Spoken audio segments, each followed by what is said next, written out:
Welcome to the 7th chapter on control loops and invariants of the Logical Foundations of Cyber-Physical Systems textbook, in which we will advance the analytical understanding of cyber-physical systems to cover actual control loops.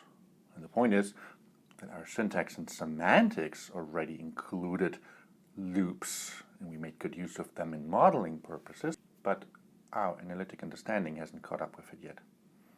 All that we were able to do with loops so far in our reasoning was just to unfold them one step at a time. And that's only enough to understand loops that merely repeat some fixed finite number of control actions and a fixed finite number of repetitions, but all the exciting things that CPSs do are mostly in unbounded time horizons, reaching an unbounded number of control decisions. In order to ever have a chance to understand them, what we will be introducing in this chapter is the absolutely fundamentally important concept of invariance. And it turns out that our understanding of the language exceeds our understanding of the reasoning principles. We do understand many of these dynamical systems axioms really well, and we even understand proof principles about logical connectives such as AND. But for loops, not so much. The only thing we've seen is fixed unrolling of loops with the iteration axiom. And if our understanding of a language exceeds our reasoning principles, then in computational thinking, we would argue that we don't even actually truly understand an element of a programming language or a system model if we do not also understand ways of reasoning about them. In other words, our analysis capabilities really have to play catch up with our modeling skills. But that's precisely how this textbook is set up. We gradually understand CPSs one layer at a time and master that layer completely before advancing to the next challenge. Our next challenge are the control loops now. And this chapter will complete everything we ever need to know in terms of reasoning techniques for elementary cyber-physical systems. Why are control loops so important? Well, because they can inspect the current state of the system, take an action to control the system, then let physics evolve for a certain period of time, and repeat these steps over and over in a loop, which is precisely how you make feedback happen. And since control loops are responsible for a lot of the power of CPSs, the flip side is they can also be quite important and tricky to analyze.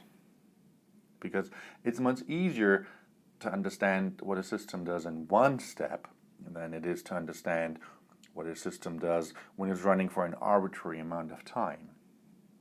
This is essentially the CPS counterpart of the phenomenon that very short time predictions are much easier to get right than long-term predictions usually. For example, it's a lot easier to predict the weather in a second from now than it is to predict the weather of next week. With that, I'm really only repeating something that Niels Bohr already found out, that prediction is very difficult, especially if it's about the future.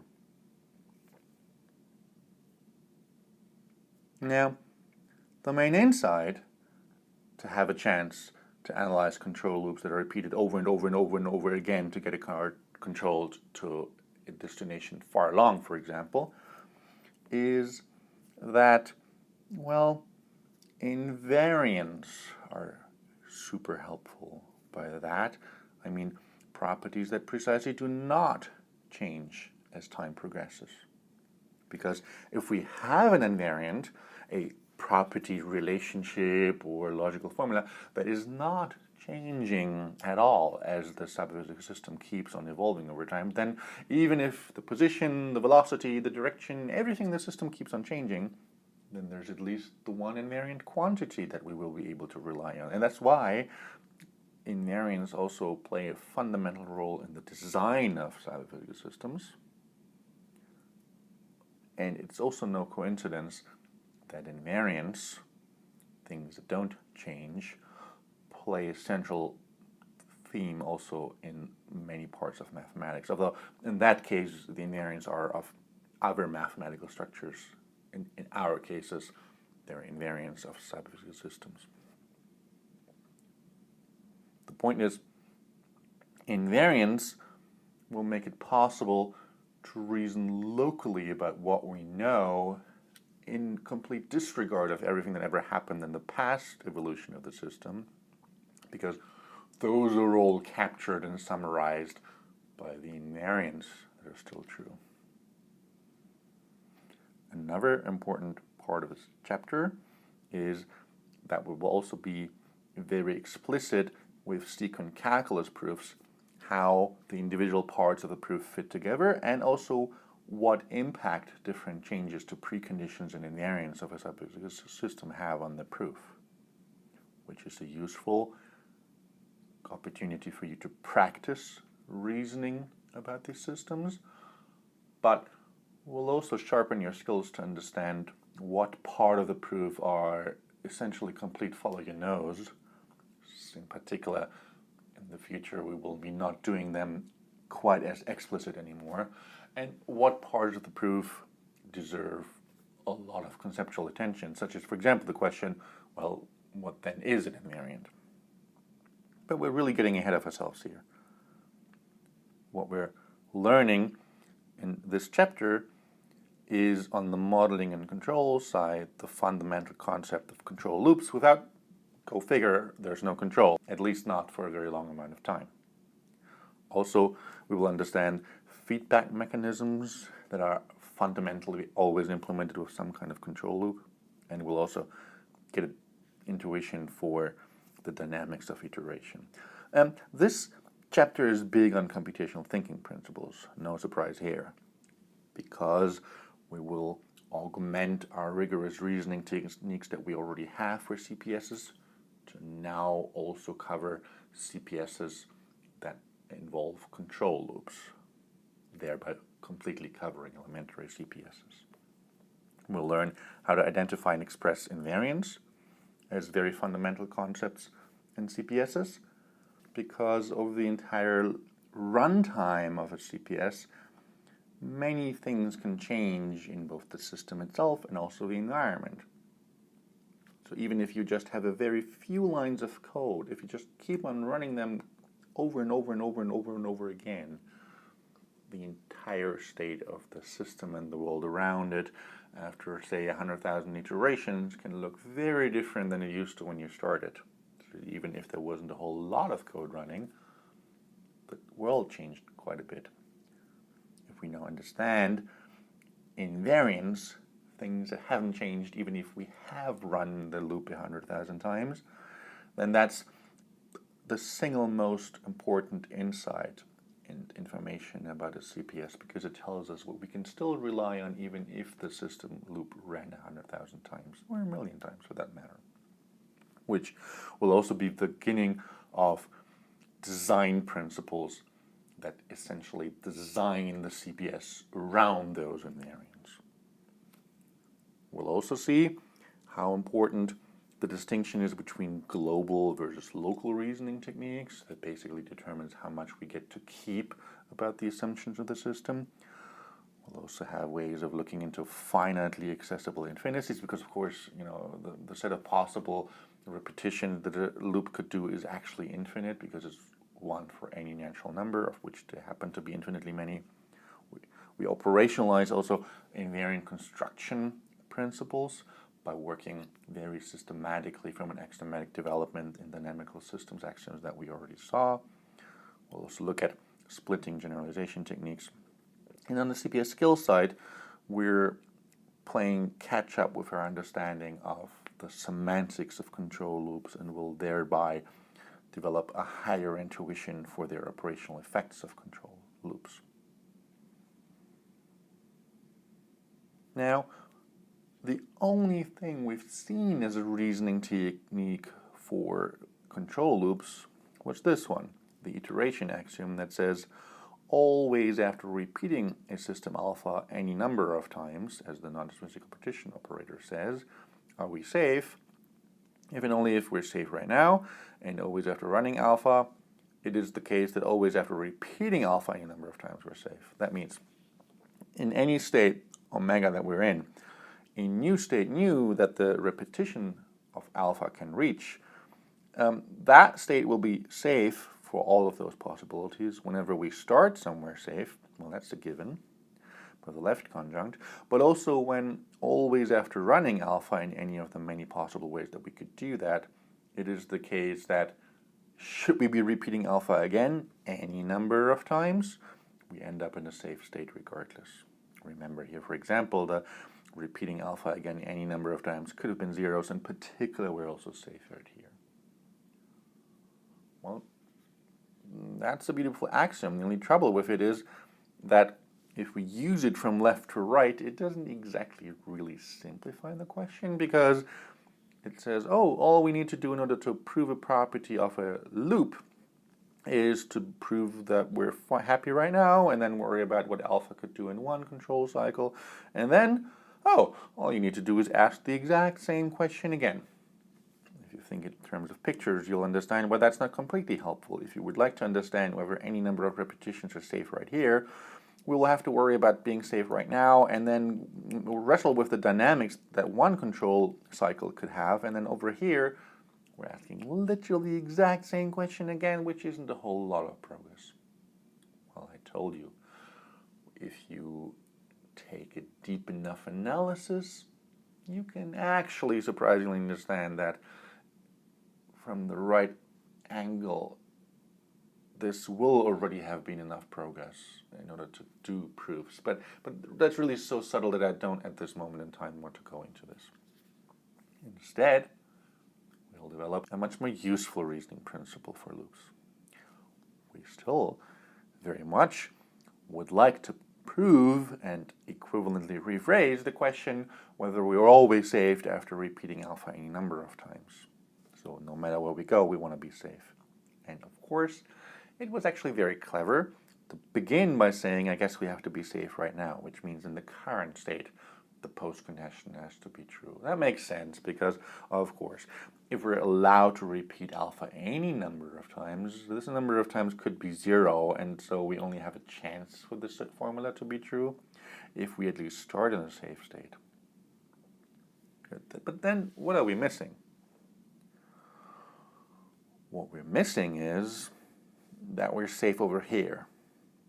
In fact, that somehow this state is one that is safe no matter where we've come from here. But there's something we can assume at least. Although we will have to show here that all runs of alpha take us to safe states. In order to conclude that we're safe over here, we can at least assume something because, well, a moment ago we already invested effort to try and prove that we're safe at the moment at least, which means we only have to show that we're safe after all runs of one round of alpha under the assumption that we're safe at the moment, leading to this logical formula. Now we're saying we're safe after any number of repetitions of alpha, if and only if we're safe right now, and whenever we're safe, in one more round of alpha, are we safe again? That sounds like a good equivalence. Is it really though? So let's write this down. This axiom says that we're safe after any number of repetitions of alpha. If we're safe right now, that makes a lot of sense. And under the assumption that we're safe at the moment, we're safe again after we run alpha for one round. And that is useful because it tells us, first of all, we're safe right now by the first conjunct, but then also if we're safe right now, which we are by the first conjunct, then all ways of running just one round of alpha are safe again, which enables us to conclude over here that that must also be a safe state. That's good. Does it suffice? Well, if over here we knew that if we're safe, then all runs of one round of alpha are safe again, then we would know that we're safe over there, but do we really know at this particular state, of which again there could be many, many, many, that the implication if we're safe, then we're safe after one more round of alpha is truly true? No, because by implication, we're only demanding that in a state where this is true, that any number of repetitions of alpha are safe, we only ask ourselves whether we're safe right now, and whether in that one state it is true that if we're safe right now, then after all runs of one round of alpha are we safe. That's not quite enough. So we need to make sure that we have this implication available, not just here at the initial state, but also at that state, to make sure we know it here, and at that state, to make sure we know it here, and so on. And that's where we can make use of other differential logic constructs to say, after all runs of repeating alpha any number of times, if we're still safe, then we're safe after one more round. So that means over here, we know that we're safe, but because after any number of rounds of alpha repetitions, we know that if we're safe right now, then we're safe after one more round. Well, we are safe right now, it just said that, so we're safe after one more round. But because this formula here is true after any number of repetitions of alpha, we also know over here in this state that if we're still safe, then we're safe after one more round. Well, we are safe, so I guess we're safe after one more round. But over here, we also know that if we're still safe, we're safe after one more round, because the formula here says after any number of repetitions of alpha is it the case that we know that if we're still safe after one more round. So over here we also know that, well, if p, then after all runs of alpha p, but we do know p, so also over here we do know p, and so on and so on and so on and so on. No matter how many repetitions this thing actually made, we will, by induction, be able to conclude that because we started somewhere safe, and the safety notion was an inductive one, no matter where we went, if we were still safe, we're still safe one more round in the future. That means no matter where we're going, we must have been somewhere safe. This is the induction axiom that says we're always safe after repeating alpha any number of times if we start safe, and if, no matter how far we have already repeated alpha, if we are still safe, then we're safe after one more round of alpha, no matter how alpha is running. Beautiful axiom. And what's the catch with it?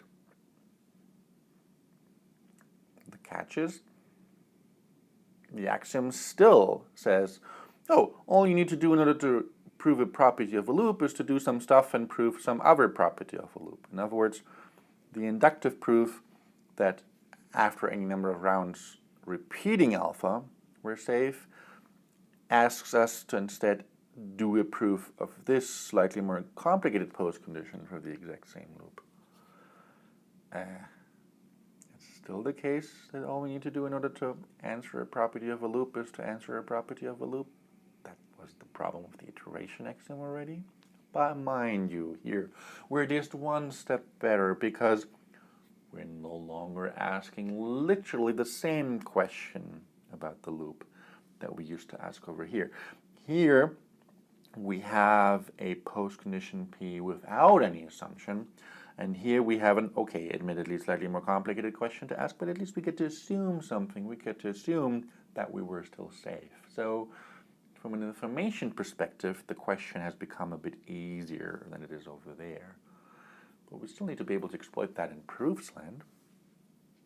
The intuition is that we'll now work hard to get rid of this repetition here. How we do that is by generalizing the induction step using Gödel's proof rule of generalization. If we have a proof of a formula P, then Gödel's proof rule tells us that we also have a proof of the formula that after all alpha runs P. Yeah, sure, that makes some sense. If we have a proof of P, then by soundness, P must be a valid differential logic formula, but that means it's actually true in all the states. If it's true in all the states, then it's also true in all the states that we reach after running alpha from any state, because, well, these are still states. In other words, if P is true in every state, then of course alpha P box is also true in every state. And that we can exploit in order to derive from the induction axiom we just saw, this induction core proof rule. that says if we assume to be safe in the beginning, then we're safe no matter how often we repeat alpha.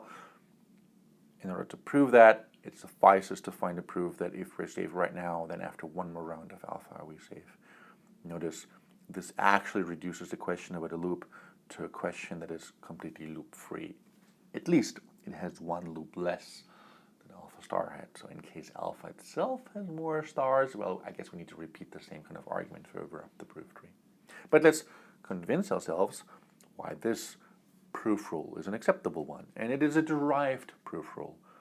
So rather than going back to the semantics of differential numbering logic and doing a semantical proof, we can simply derive it out of the proof rules and axioms we already saw. How do we do that? Well, apparently we're starting with this question as the desired conclusion, and then we point to the repetition and expand it by the induction axiom we just saw, which rephrases equivalently to the question whether we're safe right now and whether after any number of repetitions of alpha, if we're still safe, then we're safe after one more round. These were equivalent, right? So now what we do is prove the conjunction by the and right proof rule, which says the first question is whether we're safe in the beginning. Yeah, sure we are, because by identity, if we assume P, of course we get to prove P. That's easy. The right question remaining is this one. And now we use Gödel's proof rule to say that a property is true after a box modality for alpha star in this case. Here it was alpha. If we can already prove the post condition is true in every state. Notice here, it is very important that we remove the assumption we had by weakening ultimately, because of course, if we have Gödel's proof rule, no matter how many assumptions we have about the initial state out here, they all need to be deleted in the remaining premise, because we don't get to assume that after running the alpha box program, the initial state assumptions are still true. And likewise over here, I mean, the P is just telling us that we assume P was true in the very beginning before the loop ran. So if we're understanding the inductive step in it, we don't get to assume we're still in the initial state. That's the whole point. And that means over here, we need to prove that P implies that after all runs of alpha box P, precisely the post condition. But, don't you worry, because by using the implies right proof rule, we will get the assumption P back in the game again. So the remaining sub-goal, the only one of this proof, is exactly the one that we conjectured would be the only remaining premise up here, that if we're safe, then we're safe after one more round of alpha. And because whenever we invoke this proof rule, we could instead have copy-paste repeated this proof. We can from now on believe that this is a derived proof rule that we just use like so. What could go wrong is that even if this is a sound proof rule, if we have a proof of that, we also have a proof of this, it is no longer an equivalence. The induction axiom was an equivalence, and nothing could possibly have gone wrong with it, but we ruined that at the generalization step. When we're calling upon Gödel's generalization proof rule, we're throwing away a lot of information about the fact that in order to get to the state where we are worrying about the post condition, whether P implies that all runs of alpha satisfy P again, we deleted our knowledge that the thing we ran while doing that was exactly the alpha star program.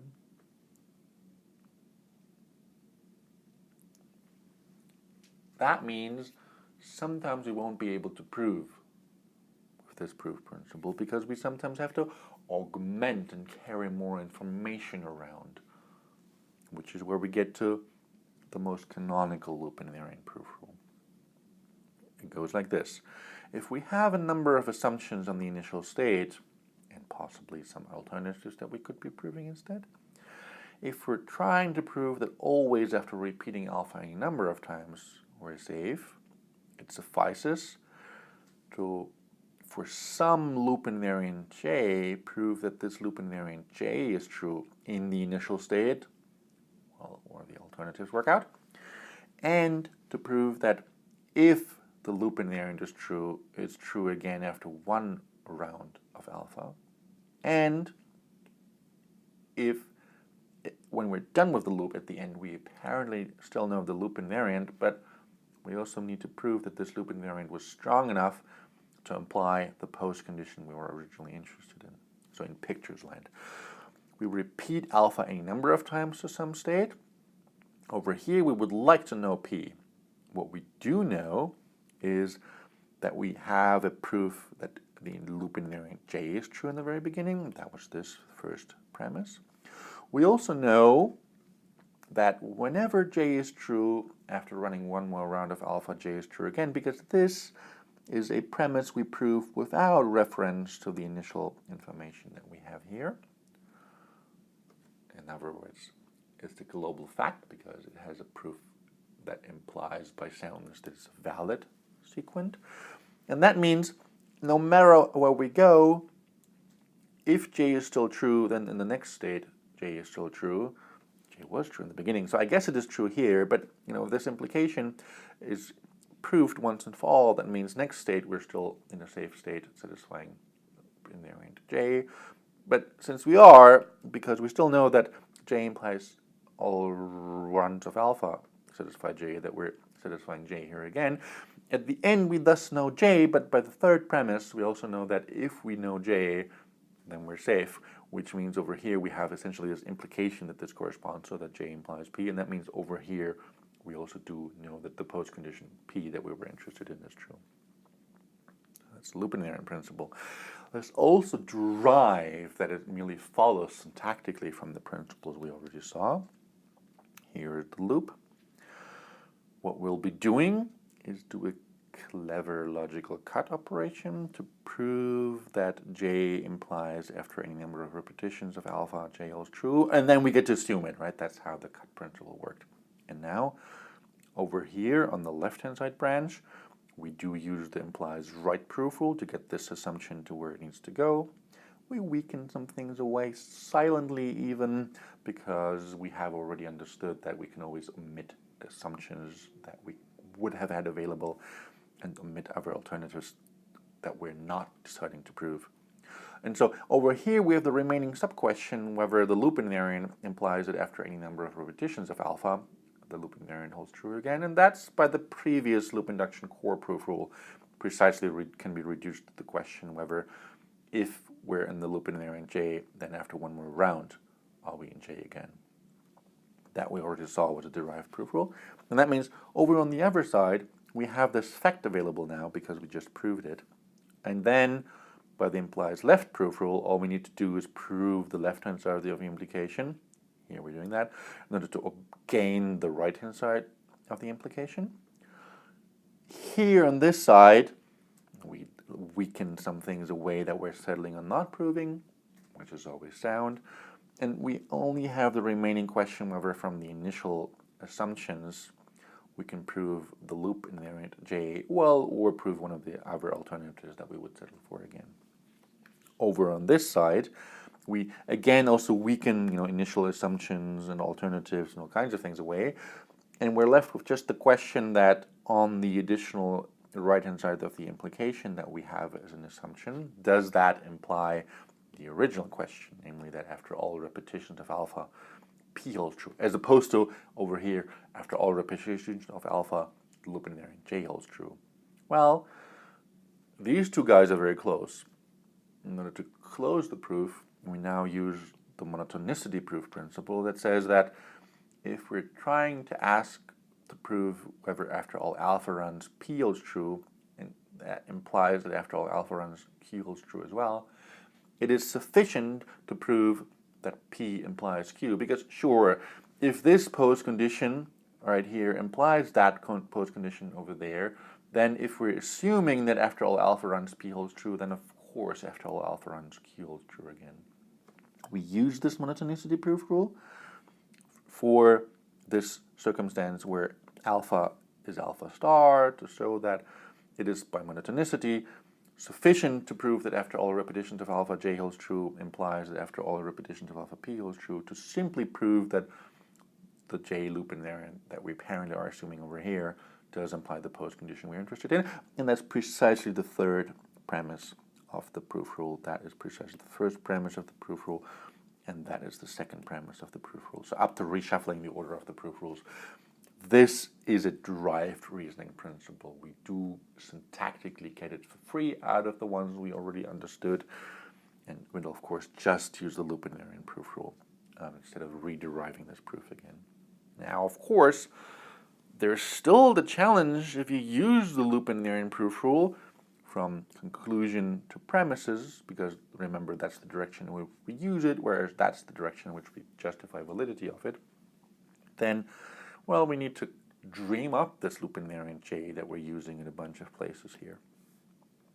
But at least the way we've done the derivation of the proof rule informs us what we need to do in order to find such a loop invariant, because basically what we did here is we misplaced an alpha star box, and just like over here we misplaced an alpha star box, and that means the kind of information that the loop invariant might have to transport along throughout the proof is knowledge about what was important in the history of the repetition of the loops so far, in order to make sure that we retain enough knowledge to be able to prove the inductive step, for example, that one more round is going to satisfy, but also in order to be able to prove that if the loop invariant is true at the end of this run, then the postcondition that we're originally interested in is true. Good. Let's use this new insights into how to do loop invariant proofs for repetitions in cyber-physical systems using this very proof rule that we just developed for some good. Well, admittedly, I'm first doing this on a very simple discrete loop, which isn't very cyber-physical, but just to get some of the insights across. When we're trying to prove this question, whether from some initial information, all runs of a discrete loop, never you mind, satisfy a postcondition, then we would apply the implies right proof rule, pushing the assumptions on the stack, and now apply the loop invariant proof rule to prove that in the beginning we know J. If the loop invariant is true, then after one round of the loop, is the loop invariant true again? And if the loop invariant is true at the end, then the postcondition we were interested in is true. Now, the question that we have when applying the loop invariant proof rule is, sure thing, but what specific formula are we using for the loop invariant J? One canonical choice is to say, why don't we choose the exact postcondition that we're interested in? Because if we use the postcondition x greater or equal 0 for the job, it will be very easy to prove this third premise. Good. Here's our loop invariant. We're doing the proof, and sure, in the beginning we know x is greater or equal 8, and that means we know that x is greater or equal 0. And if x is greater or equal 0, then by running this, that x is x plus y, we do know that x is greater or equal 0. Nah, wait, actually we don't know that, right? Because if we're adding x and y, then if y has very negative values, I guess x could actually be negative all of a sudden. So nope, that wasn't good enough.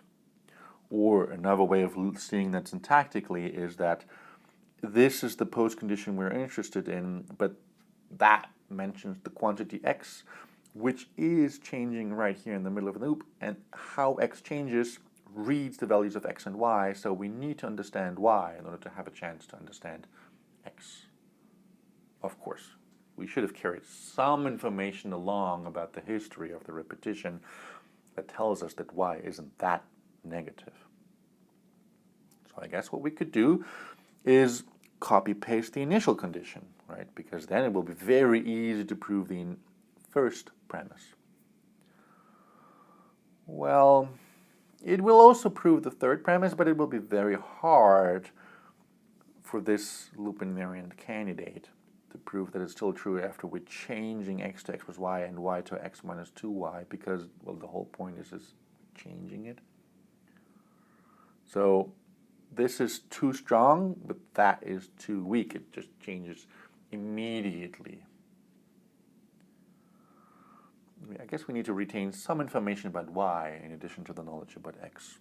So it would work if we would have a loop invariant that says both x and y are non-negative, because, well, then this addition will make sure that x is still non-negative. That's a good thing.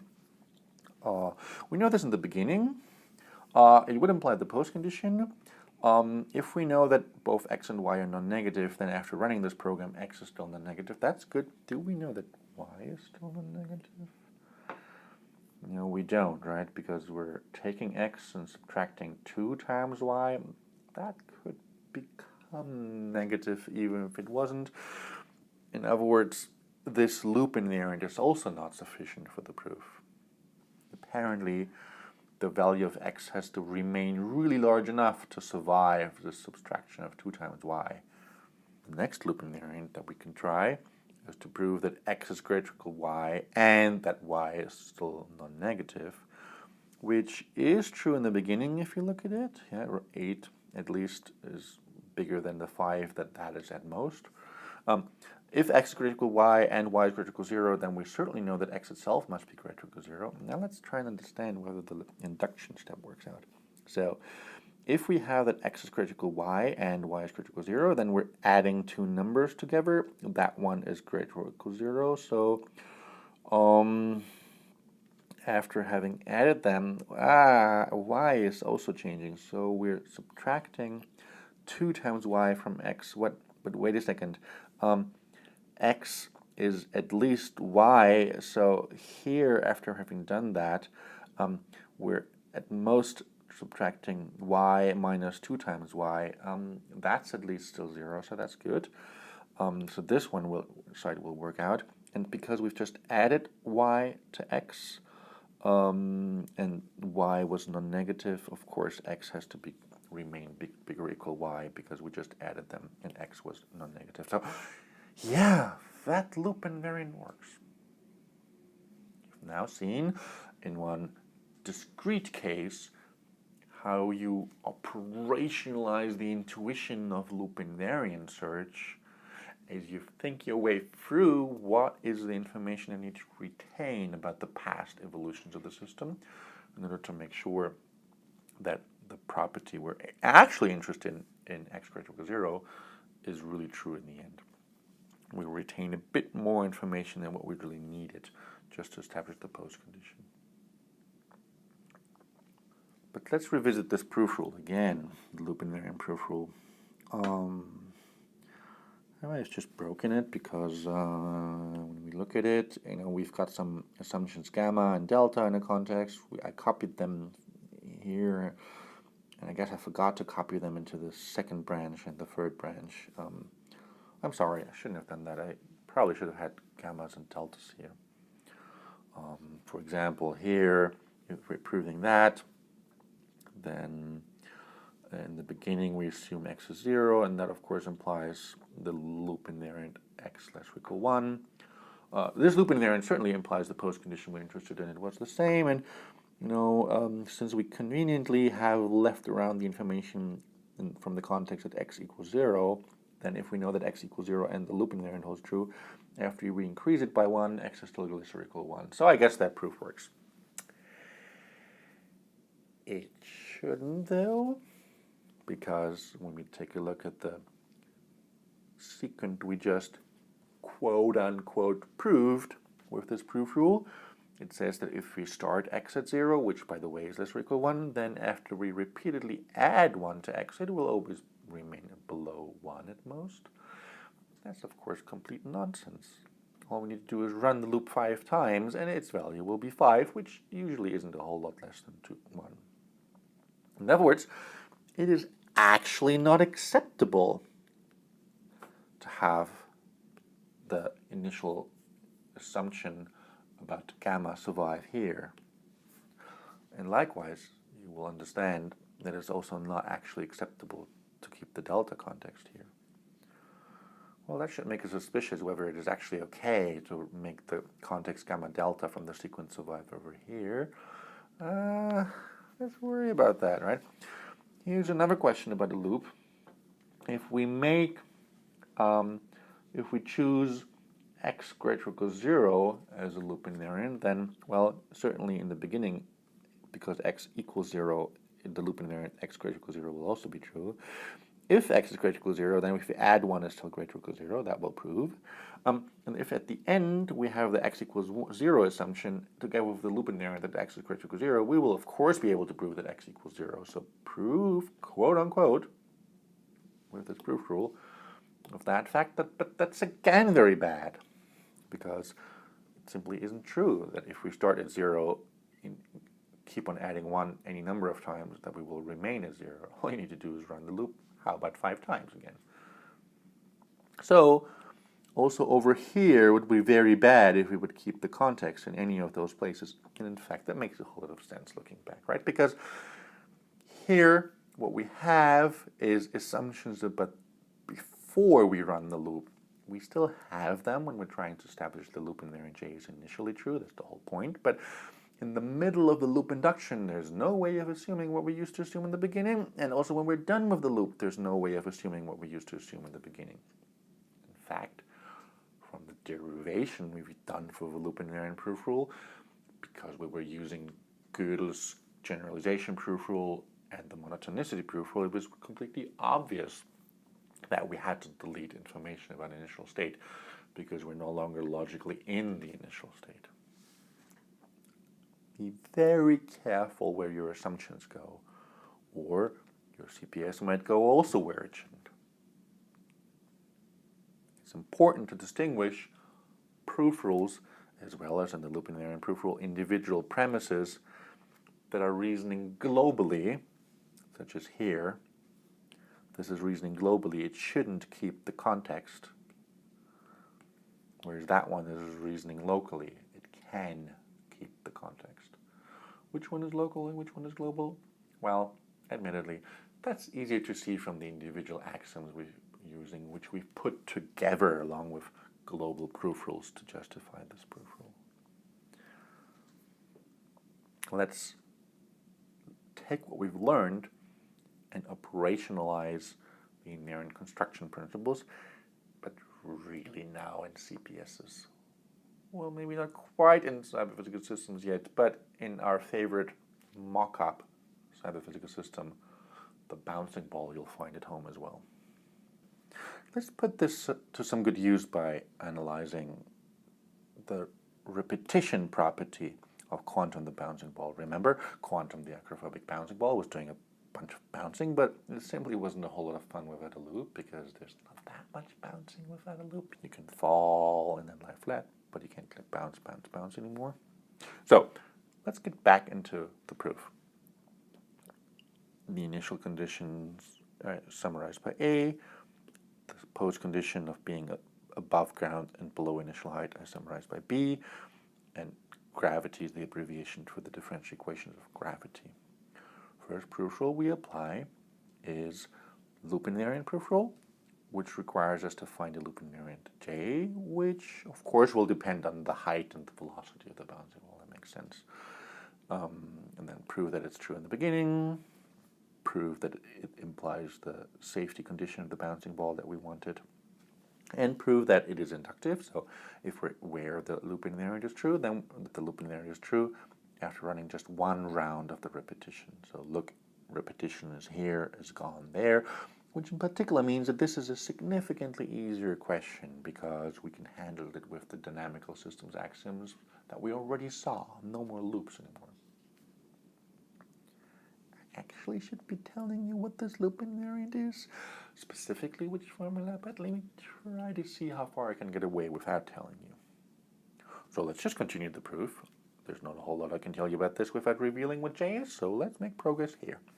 Of course, what we can do is work with the dynamical systems axiom for the non-deterministic choice. Let me just copy that same question up here again, just to make sure I give myself a bit more space, and then use the dynamical systems axiom for the sequential composition to show that always after running first ODE and then discrete where's in the loop invariant, by proving that always after running the ODE, it is the case that always after running the control, the loop invariant is true again.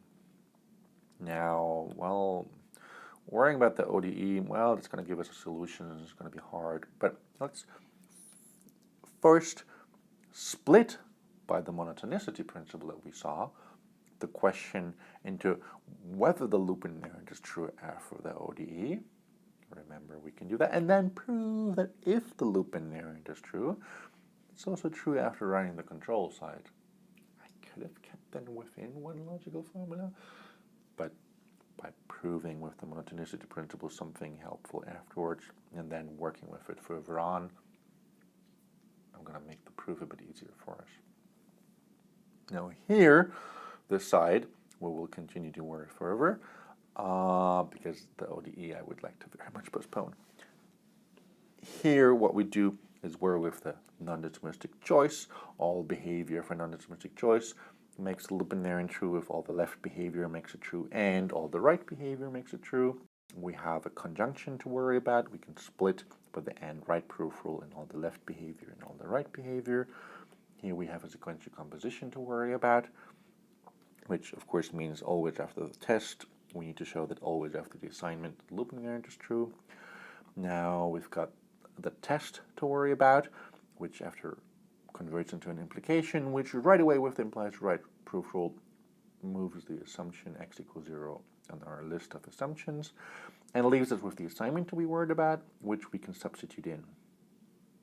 This leaves us with the question whether if the loop invariant is true and we're on the ground, then the loop invariant is true again after we inverted the velocity to minus damping coefficient times velocity. Can't make any more progress without thinking about what J really ought to be. Over here, we've got a test. So again, by the test proof rule and the implies right proof rule, which didn't fit on the slide, we can assume x not equals 0. We assume that the test passes, and then prove that the loop invariant is true after without any change to anything. Well, let's look at the open premises of this proof.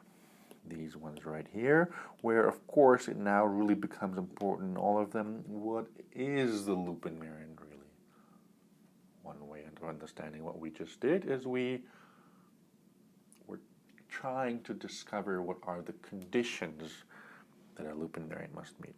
Let's write them all down, all the right formulas here.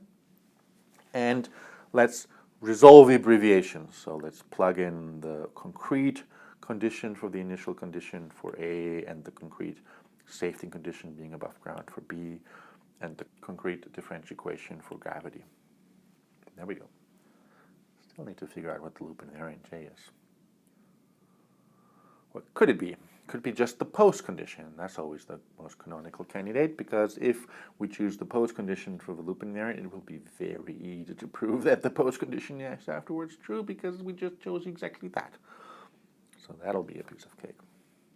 But what about the ODE? If all we know is that we're still above ground, then running this differential equation doesn't make sure we're always above ground and below the initial height, because even if we are below the initial height in the beginning, if our velocity is pointing upwards, we very much will fly higher. So that will not work out. It's too weak.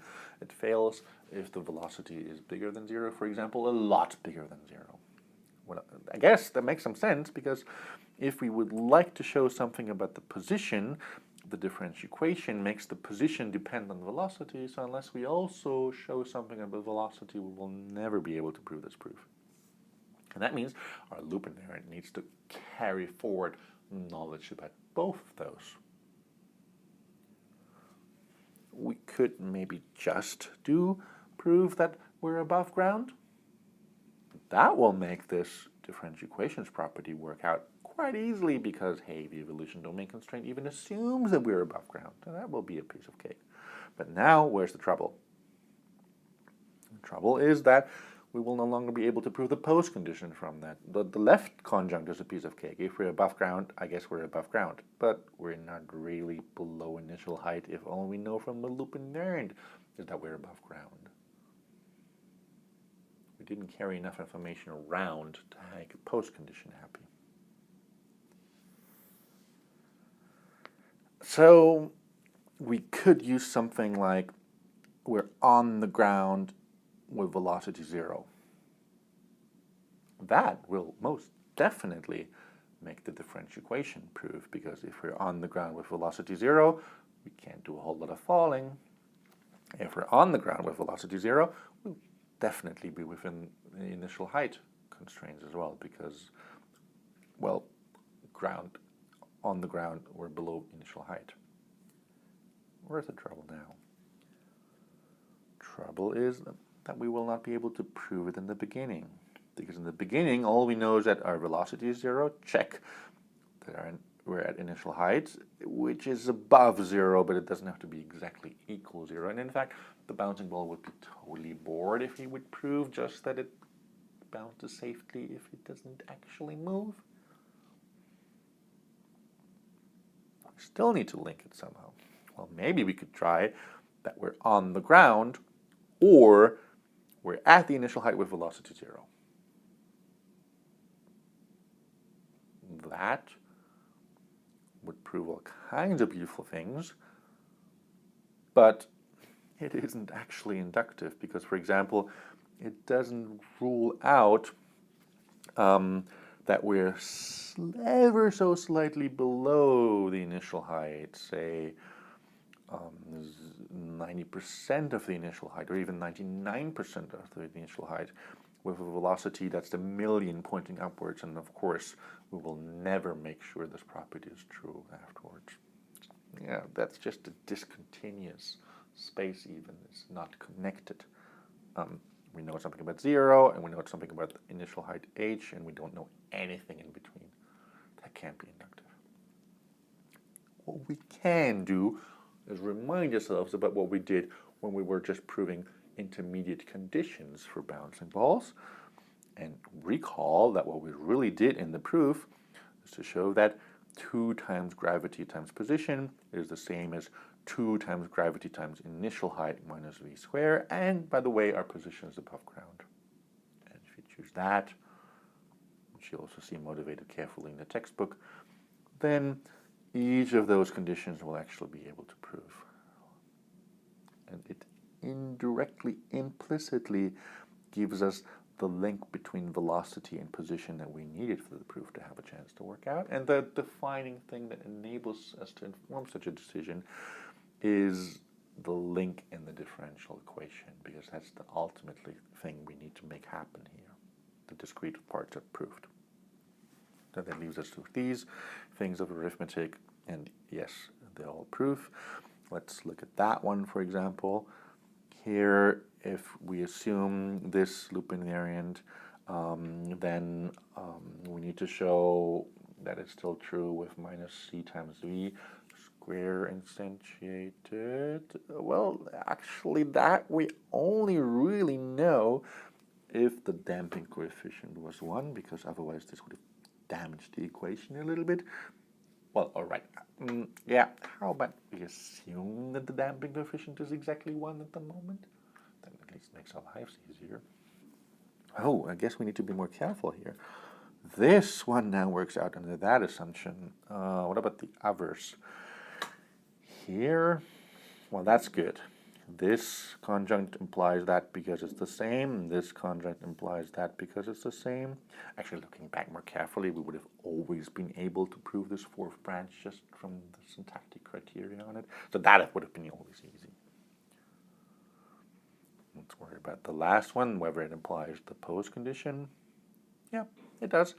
This part is immediately implied. We're above ground if we're above ground. We also must be below initial height because the two are linked and we're subtracting a square, so a non-negative quantity from it.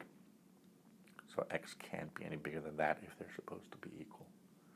Whew, good, that worked. But actually it only worked because gravity is a positive constant. Because, for example, if gravity were 0, the argument wouldn't really work. I guess we need to keep this information around somewhere in our assumptions. That leaves us with the initial condition. That's now actually easy. And this time I promise we don't need additional assumptions, because if the velocity is 0 and we're exactly at initial height, then this equation is really easy and we're apparently above ground by initial condition assumption. So we're left with the hardest one, the question whether during the differential equation the invariant is preserved. And if you think back, we actually almost already proved that. So, but before we do, let's reintroduce the abbreviation J that we used for loop invariant just to save some space. Move this question to a new slide. Do a careful proof with it, where now we use the dynamic axiom for solving the differential equation, which gives us the question whether for all times the solution of the position and the velocity makes the post condition work out. And we have already argued last time why it is okay and a bit easier for our purposes to just do this under the assumption that the evolution domain constraint is merely true at the moment, as opposed to even if that would be true, if the evolution domain constraint has been true at every intermediate time. Just makes it fit on the slide a bit easier. So we have the sequential composition that we need to split into two separate parts.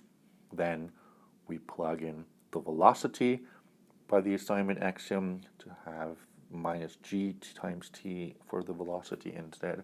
And we plug in the position here and there in order to show that if we're above ground, then the loop invariant is true for that new position and the new velocity.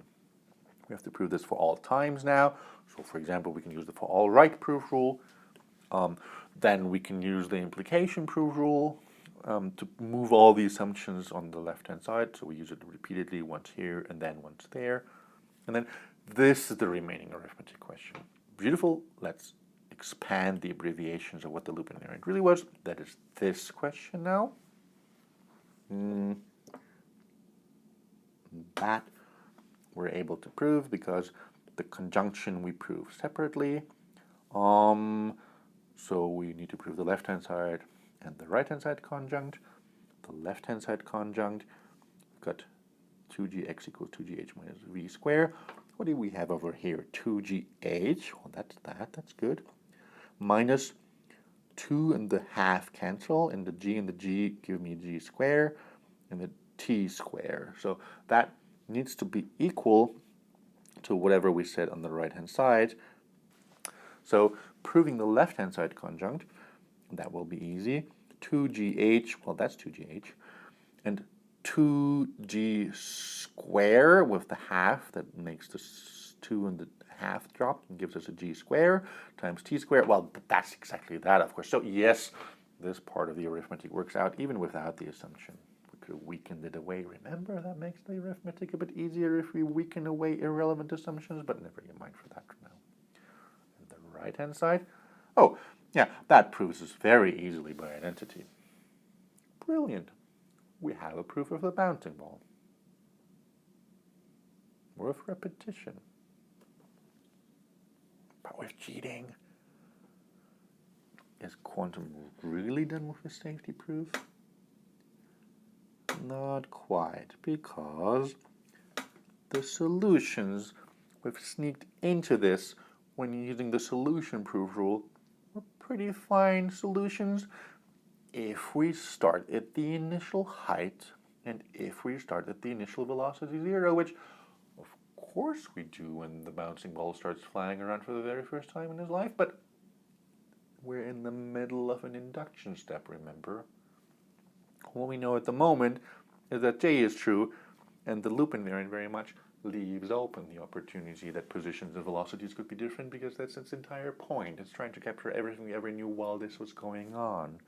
And that means these assumptions are not available here, and we have to redo the proof with new solutions. In other words, the more important lesson for us going forward is that we really never should be accepting solutions of differential equations without right away first going for a proof of this.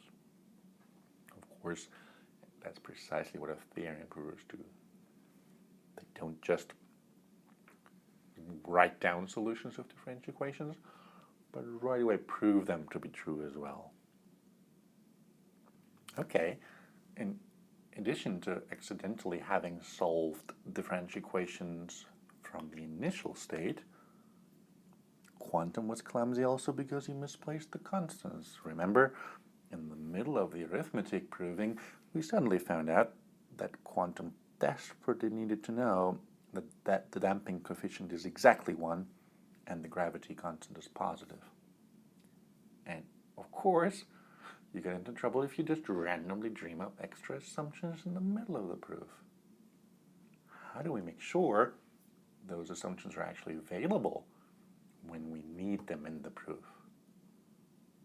Recall, we can't just keep the initial assumptions from the context around innocently, because some of those, such as initially velocity 0, stop being true after some amount of evolution of the bouncing ball. That's the whole point. Bouncing balls don't want to just always have velocity 0, they want to move. So, how can we help poor quantum get its proof worked out correctly? With these initial parameter assumptions, well, intuitively, they ought to be always remaining true anyhow. That's what's called an invariant. So let's put it into the middle of the invariant by augmenting our loop invariant with the one we already had from before and the assumptions on the parameters. Now that requires us to do a new proof. Same question, bouncing ball is safe. That leads with the loop invariant proof rule to the question whether the conjunction that is the loop invariant of the old one and the new parameter assumption is true in the beginning, and of course it is. That's the entire point. The damping coefficient is 1 and the gravity is positive was one of our assumptions within A. Now it also leaves us with the question whether the new conjunction as a loop invariant implies the postcondition, and whether the new conjunction as a loop invariant is actually inductive. So if it's true before one round of the bouncing phase, then it's true right after as well. Can't just wave our hands at that. We have to be more careful in conducting a proper proof. Let's do so. We could repeat the entire previous proof and be asked everywhere whether the conjunction remained invariant. That would work, but it would also be very annoying. Instead, we can be clever about how we conduct the proof by splitting a universal box property of a conjunctive postcondition into separate ones using this proof principle. After all runs of alpha is P and Q true, if and only if, after all runs of alpha is P true, and after all runs of alpha is Q true. If we use that here, we split the question whether the old loop invariant is always the case, and separately whether the new loop invariant with the parameter assumptions is always the case after one round of ODE in control. Look at this distributivity law for boxes in conjunction. It should remind you a little bit of what the axiom of choice does, but recall that the axiom of non-deterministic choice split the hybrid program properties and kept the same postcondition in all the places. This here thing instead splits conjunctions and postconditions of box modalities into separate sub-questions. But it still decomposes. This time we decompose the postcondition. That's still oftentimes a useful thing to do. Not always, because if P and Q are sort of preserved for the exact same reason, it's easier to worry about them simultaneously. But here the point is they're preserved sort of for different reasons. So on the left, we then split the proof with the AND right proof rule to worrying separately about whether J is inductive, so it's still true after alpha runs, and whether P is still true after alpha runs. Then this proof is really the exact same proof as we just did a moment ago, except that we now have the additional assumption, which was the whole point, of the parameters available. So we really know that C is 1 and G is positive. So that proof will actually work. On the right, well, we could split up the hybrid program alpha with its ODE and controls and so on again in order to prove that the parameter constants are still parameter constants, but oh boy, is this boring. Intuitively, it should be kind of sort of clear that the parameters or whatever values they had before still have them right after, because alpha doesn't even touch the damping coefficient. or the gravity constant. Even the most amazing bouncing ball wouldn't change the laws of gravity around. And here's the proof rule for the job. It's actually an axiom, the vacuous axiom, which is not because it's a bogus axiom, it's because it is meant for vacuous change, so things that don't actually change. If a formula P, such as the one down here, is true, then it's also always true after running a hybrid program alpha. Whoa, hold on a second. Not, of course, that cannot possibly be true for all postconditions P, but it is true for postconditions that don't change for obvious syntactic reasons during the hybrid program alpha, which means that the free variables of the postcondition intersect the bound variables of the program is the empty set. That means the variables that the postcondition is reading, the one that it's depending on, such as here, damping coefficient and gravity, are not changed in the hybrid program alpha. And of course, the hybrid program changes all kinds of things, positions, velocities, but it leaves gravity and damping coefficient alone. It merely reads them, it doesn't change them. And using this vacuous axiom, we can see that because P is one of our assumptions, it is obvious by the vacuous axiom that after running alpha, which doesn't change any of its parameters anyhow, is P true again. So this proof is a one-step proof, much easier. In fact, for these reasons, because constants are so obviously preserved, we often actually elide them from the loop invariant and simply use this magic in order to make sure that our assumptions about constants survive our arguments along the way. Let's wrap up. We have now an actually verified cyberphysical system, okay, hybrid system. Quantum, the provably safe bouncing ball. Here's the differential limit logic formula that now has an absolutely rigorous proof, including the non-deterministic repetition, the differential equations and the discrete control, and the property that it's always above ground and below initial height. Unfortunately, only under one additional assumption that is not technically necessary, but we needed it in the middle of the proof just to make a proof a bit easier. The one that says that the damping coefficient is exactly 1. Good exercise. Worry about how you get rid of this assumption. We can also remember a few chapters ago that we were starting with tracking requirements and ensures contracts as preconditions and postconditions in our program. We can now capture all we need as assumptions, as preconditions also on the parameters, and postconditions that we're ensuring, and also transport the most important insight in the proof, the one that says the non-deterministic repetition has as loop invariant this particular logical formula that we've used. Notice we leave out the constants because they're kind of obvious for humans. Invariants play a crucial role in CPS design, which is why you should be capturing them if you can. Always write them down with ad invariant contracts in your hybrid programs. First of all, this helps the human designer when he's understanding your program. Also, when another CPS programmer is changing your program, they will know what you need to be preserving in order to make those changes be correct, or if you do that 2 weeks from now. And these invariant contracts also help simplify the proof a whole lot. Wrapping up, what have we seen today? The fact that the lion's share of understanding in CPSs comes from understanding what does change.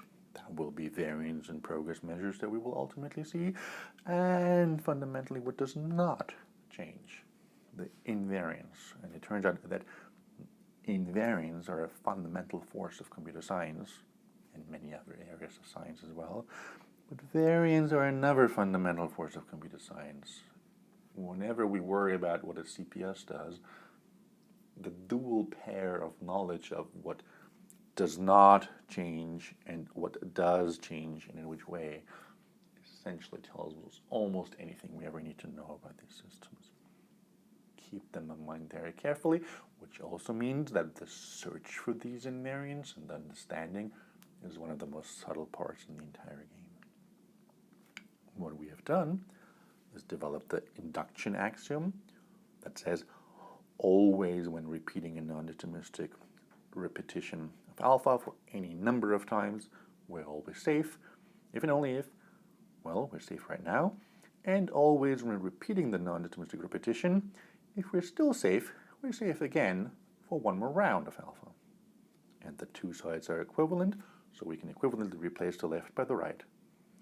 The way I remember the admittedly somewhat more useful loop invariant proof rules out of that is to simply say what they do is replace this side by that side and get rid of the box modality that we have here in order to make sure that we're not reducing properties of loops to other easier properties of loops using Gödel's generalization proof rule that says if we have a proof of P, we also know that P is always true after running alpha. And relatedly, the monotonicity principle. If P implies Q, and we have a proof of that, then if P is true always after running alpha, then Q is also true always after running alpha, because whenever P is true, Q is true anyhow, and since P is always assumed to be true after running alpha here, we can easily see that Q is always true after running alpha as well. This means Q is easier to satisfy than P because P implies Q. The loop invariant proof rule simply derives from these, but it's useful to remember in any case because we need it so often. From some initial assumptions, all the repetitions of alpha satisfy the safety property P, or some other alternatives. For that, we find a loop invariant J that we prove is true initially, or the other alternatives. Then we prove that this loop invariant is preserved when running one round of the loop as opposed to many rounds of the loop. And we prove that the loop invariant retains enough information to imply the postcondition we were originally interested in. Another slight twist on the monotonicity principle is what we used here, just a cut rearrangement of it. It says that proving the P property is always true after alpha can be reduced to proving the Q property is always true after alpha in any context if we separately convince ourselves by a proof that Q also still implies P. So in other words, we can strengthen postconditions, which is precisely what this expresses in different ways. We've also seen that it can be useful to split conjunctions and postconditions of box modalities because all runs of alpha satisfy P and Q, if and only if all runs of alpha satisfy P, and independently all runs of alpha satisfy Q. And we've seen the vacuous axiom, the one that says, well, but if P is true before running alpha, it is also always true after running alpha. For obvious reasons, if only we make sure that the variables that are free in P, the ones that it is reading, have nothing in common with the variables that are bound in alpha, so the one alpha is writing to, the ones in assignment and differential equations. And that now finishes up everything we ever need to know as proof techniques for elementary cyberphysical systems. Now we're able to handle all elementary cyberphysical systems with non-deterministic repetitions that we just talked about extensively today, non-deterministic choices, assignments, differential equations, and tests, out of which you can define all other operations in elementary cyberphysical systems as well. In fact, you can also define properties with advanced cyberphysical systems where the difference is that the differential equations are more complicated as well because they don't have solvable ODEs. But that we'll get to a little bit later in the textbook.